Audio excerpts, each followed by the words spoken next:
Okay, so we got another one here added to the collection. So this one is a 76 SS18. I actually just got one of these a couple months ago and restored it about a month ago now. But this one was basically free. I had a ad up for some 90s Chevy Suburban rear doors for 200 bucks, and I had them leaning up against some other of these tractors that I have. And the guy recognized them in the background and said, hey, I have one of them.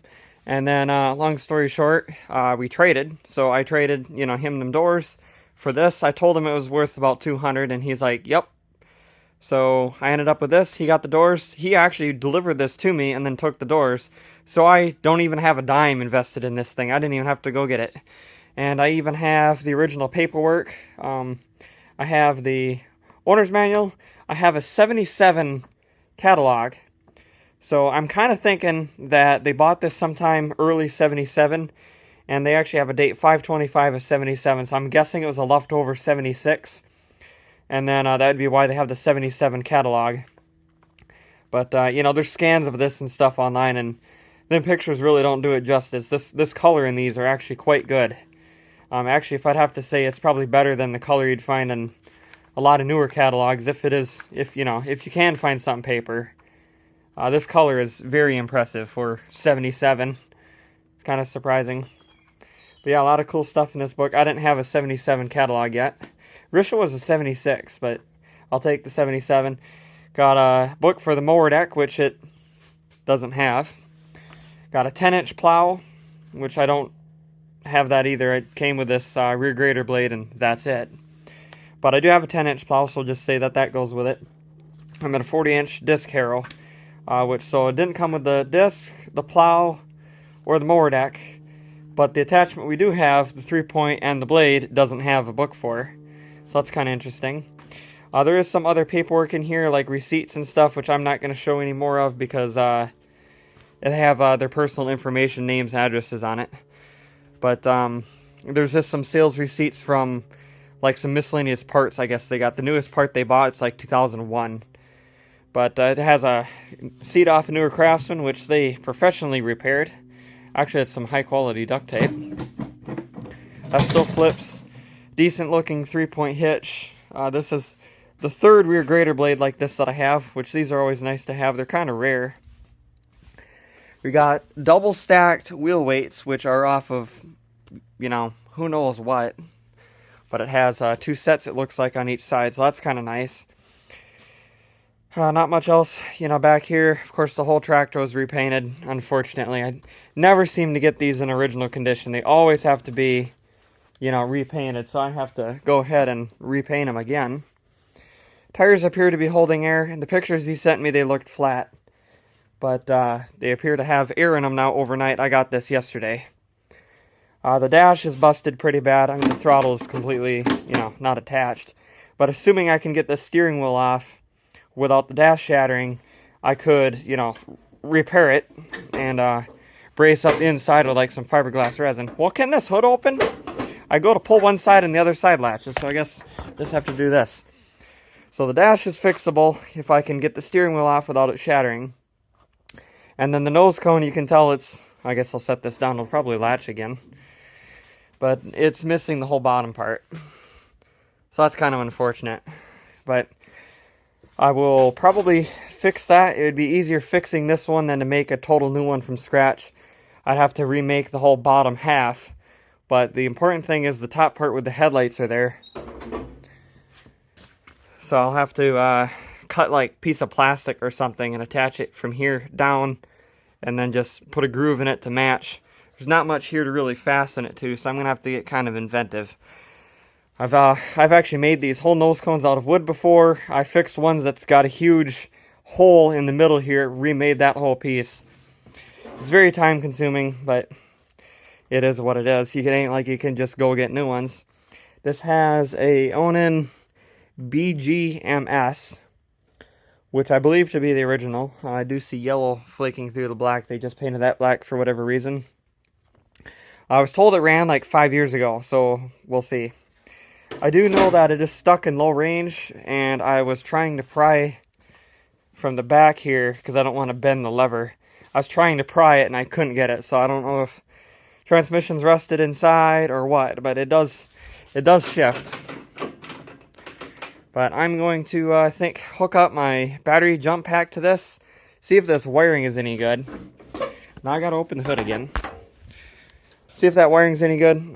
There's no hood, like, holder upper cable, so I'll probably just take the bolts off, take the hood right off. But the wiring seems kind of sketchy. I touched the key switch already, and it got stuck in the start position. So if you turn it, it's still starting. But it has a keychain, which is for a bank. Oh, of Crystal River. That's where this came from. That's where the guy's from, Crystal River, Florida. So I guess it's been there quite a long time. That's what the paperwork said too, is that that's where it was from. Only missing that side cover, which that's not a big deal. I do have some other ones that I have that I could just trace out on a piece of metal, cut it out, and paint it up to match the rest of it. But I guess what I was saying with the tires is they were holding air overnight, so I'm going to just assume that they at least hold air that long. But I'm going to set this camera, actually I'm going to set the camera down, hook up that booster, and see if this light's on fire or maybe turns over. Alright, so I pulled the hood off. I haven't even checked the oil yet. I was just thinking about that. It is way over full, so that's nice. Let's see if it smells like gas. Oh yeah, definitely has gas in the oil, so I'll have to change that, but I can hear it run for at least a few seconds before I want to change that. Always look under the air cleaner before you try cranking on something, because there could be like a mouse nest in here and you don't want to suck that into the engine. Oh my, nice air filter. This foam pre-cleaner is very rarely still on these. That is a Kohler filter. Seems like that's what they always have. I'm going to leave this off because we're going to be monkeying with that. But let's just see if this actually wants to crank. So I'll turn this booster on. No fire, so that's nice. Well, no fire yet. We'll see what happens. And turn the key. I kind of doubt that anything's going to happen. Oh my! It just turns.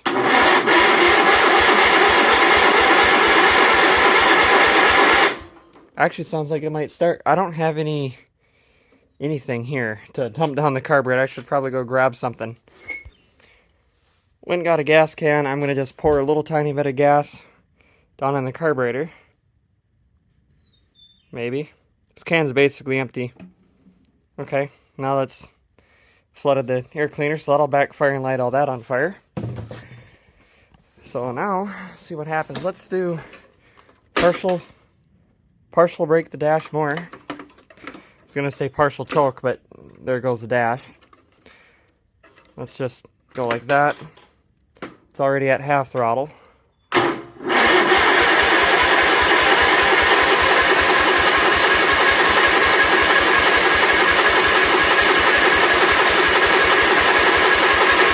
I don't think it has spark, would be my guess. I could just check that, but...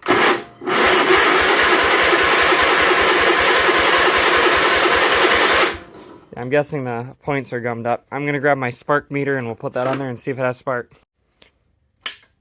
Alright, so I got my little spark tester light hooked up. So depending on this camera, you guys may or may not be able to see it.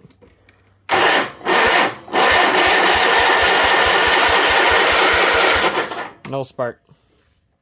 So I'm going to pull this air cleaner cover base thing off and pull that points cover and just hit them with a little piece of sandpaper, file it a little bit, and then we'll probably have spark. It's been sitting for 5 years, I was told, so I'm not too surprised. Alright, well, I just took the points cover off, I sanded that down, kind of pulled it back and forth with the screwdriver. It was snapping and I was getting some spark there. And I decided to blow air into the fuel tank. I covered it with my hand, and then with the air compressor nozzle just blew air with gas in the tank, blew it up here. And look at this carburetor. That fresh gas already came up from me blowing in it. I might take the gas can and just pour a little bit of gas down here in the bowl. I'll just put the carburetor back together and it might just fire right up.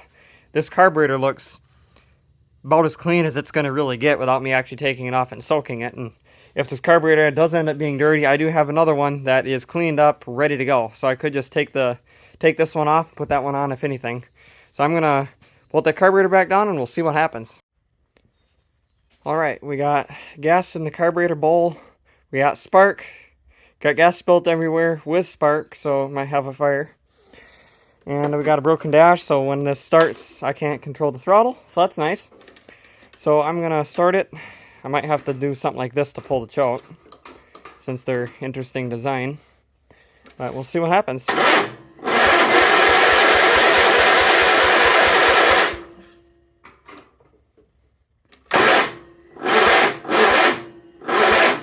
Don't you tell me my battery's dead. Why is that always happens? If I push this clutch in.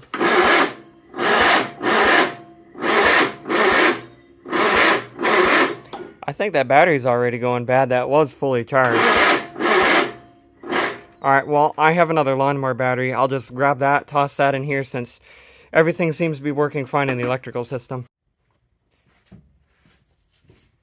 Alright, I got a fresh battery now. So, it should start.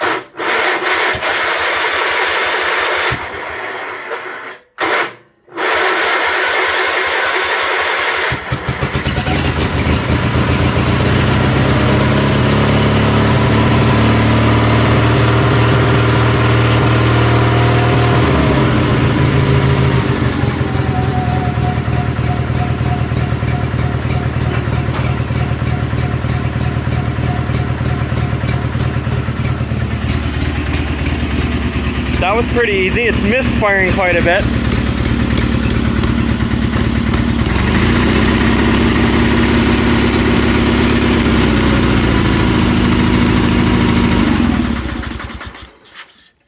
Could be because I have that spark tester on there, but I did notice that this front spark plug was loose.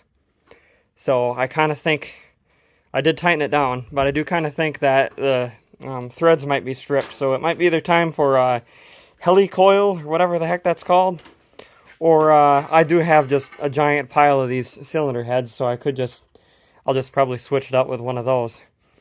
I think what happens is the spark plugs on these go in at kind of a weird angle, and I don't think people really realize that, because it's like it's slanted over this way and then tilt this way, and I mean you can kind of see it's not straight up and down, it's not slightly crooked, it's like crooked off to the side. So I think when people go to put them in, they go crooked and nobody realizes it, because I've done this a few times. Guilty. And it just happens. So I have a whole pile of them, because these engines a lot of times are full of water and I can't save them. But let's I don't know, drive this around, I guess in low range or something.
So there you have it, a running, driving, and charging a battery, actually, 76 SS18. This is now number 3 that I have in the collection, and these are pretty rare, so that's pretty cool to have another one.